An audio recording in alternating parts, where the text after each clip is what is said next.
A very good afternoon to one and all. I think it's a very interesting topic which Didac has given me a platform to speak upon. Having been a part of the sustainable school, the Green School Bangalore, I'm talking about sustainability and the future of sustainability in education and how we are developing, educating to become sustainable. This is all the topic about. So let's brainstorm. And after that, I'd like to hear something from you as well, because this is a talk which is very closer to my heart.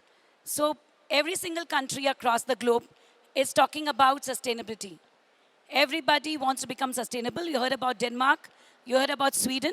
Everybody wants to become sustainable now, and they're not using anymore as cars, and because emissions, they're talking about carbon emissions and stuff like that. So even at G20, Modi ji has said that India is going to become zero emission very soon. And he's given a target as 1950. Why do we need to have to make goals like this? Because we need to work on goals to become a zero emission country. So what is sustainability all about? Sustainability is nothing but a very long-term goal which is required for the economic growth. Keeping the environment, like least impact should be the environment. Keeping environment not being affected at all. So that is what sustainability is all about. Now, when we say sustainability, what comes into your mind? Is it only the natural world? Or it is only the fragile ecology? No, it's much beyond that. It's about, we talk about economics, and we talk about social, and we talk about environment. All the three are the pillars which paves towards the sustainable growth and the sustainable future. So we're not talking about economy and social when we talk about sustainability. We talk only about environment. It's not like that. I hope that all of you know what is SDG goals. That is Sustainable Development Goals. It talks about zero poverty. It talks about zero hunger. It also talks about clean energy and clean water. Talks about quality education, etc. You can even Google it. We talk about 17 goals from UNESCO, which we are working towards to become a sustainable planet. And these 17 goals, how it came about, because we're talking about economic, social, and the environmental related problems and issues. And there are 16 goals. The 17th is just the partnership with other countries globally across. So that is what the sustainable development, when that word comes into picture. So what is sustainable development all about? Sustainable development is just supports the long-term goal of sustainability. And it works on a system and framework, which has a framework and system across, whether it's institutions or companies, or it is a business services. And they also supported by local, national, and the global bodies. We talk about how this sustainable word was connoted and why they talk about sustainability. Let's talk about that, because the mineral resources, what we're using in our country or in our planet, it's very limited on this earth, because these will get exhausted the way coal got exhausted. We don't even see coal nowadays. So we have to preserve this mineral resources for our future generations. For example, the gas, petrols, and the diesel. All right? They won't even know what is petrol and diesel later. That is why we have to, also have these natural resources like sunlight, air, and water, which we need to use along with this, so that these natural resources could be preserved for our future generations to come. The society at large needs to play a major role to brainstorm on this and saying that, how do we preserve this? So what are the sustainable ways to make this happen? And that's where it will balance the economy, the environment, as well as the equity. That's important. So everybody asks, why should we be sustainable? That's what the question is. Why not is my question. Because the world is changing and we need to change as well. So if we have to protect the planet, if we say that, yes, tomorrow we have to protect this flora and fauna and the plants as well as the animals around us, it's important to become sustainable. The whole question is it only the duty of the business services to do this across? According to me, being an educationist, I feel education and school plays a major role in becoming sustainable. And we have to take these baby steps. Many of us have done, and many of us still have to do it. How do we do it, and how are we going to do it is the biggest question.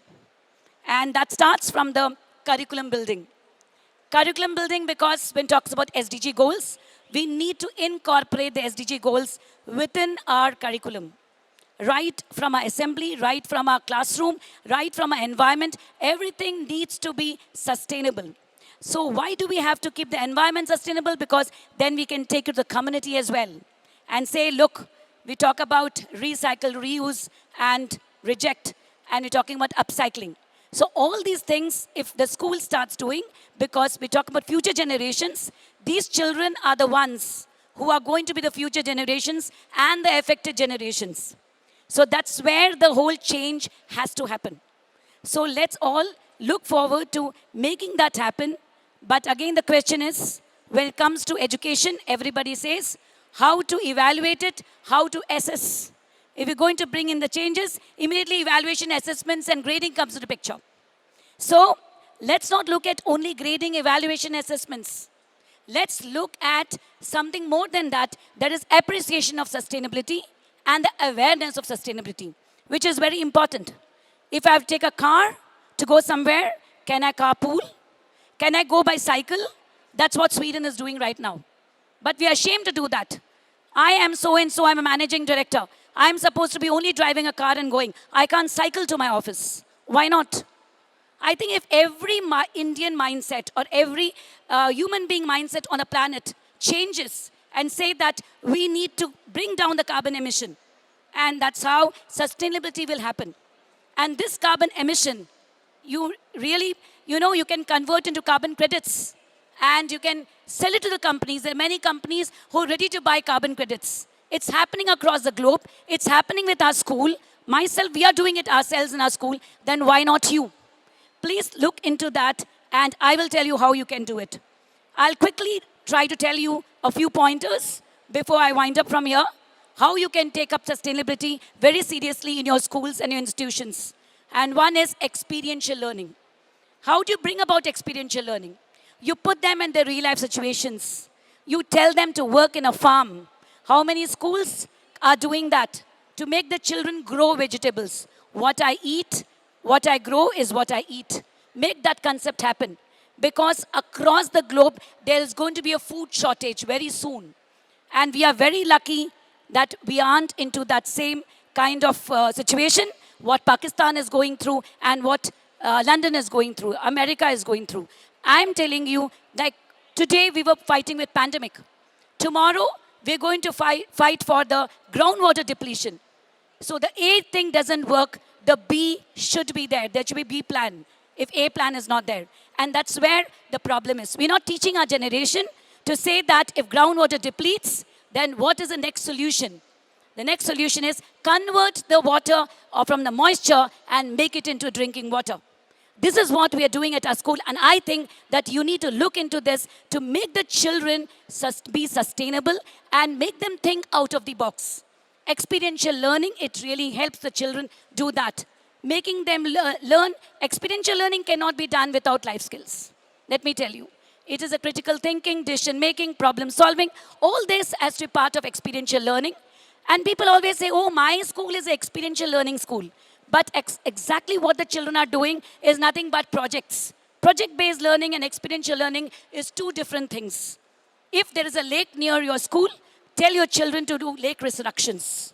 If there is a lab in your school, make the children make a kind of thing along with, using robotics, coding, etc.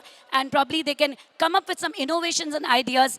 You heard about green robots, and that's what our children are trying to make for agriculture. I think that you need to go a step ahead, make them innovate. Many children are coming up with chatbots, and these can be really used for agriculture and other purposes, but you let the child come up with the design thinking ideas. Let them design spaces. Let them come up with ideas of becoming a young entrepreneur. Why can't we have a social impact project as a part of the projects in schools? We're not doing that. We just say, make a project and use paper. Why paper? Again, you're talking about a paperless, a sustainability, ideas. Then why do you have to make them do projects randomly, which has got nothing to do with whatever they're going to use in real life? Suppose they make a waste management plant, let them brainstorm. So give them the knowledge and skills. So when you're talking about experiential learning, we're talking about project-based learning, then that is pedagogy. So pedagogy needs to change. Then if pedagogy needs to change, what happens is you need to train the teachers like that. And that is andragogy. Heuragogy and andragogy plays a major part along with pedagogy. And that is where I think that you need to spend a lot of money on training your teachers to make them think out of the box so they can train the children to think out of the box. And that's what we require to change this entire genre of making them think sustainable.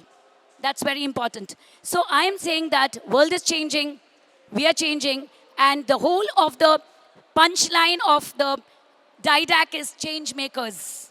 I am a change maker, you are a change maker. So if you want to make a change and you want to bring about the change, you need to be the change yourself. Thank you so much.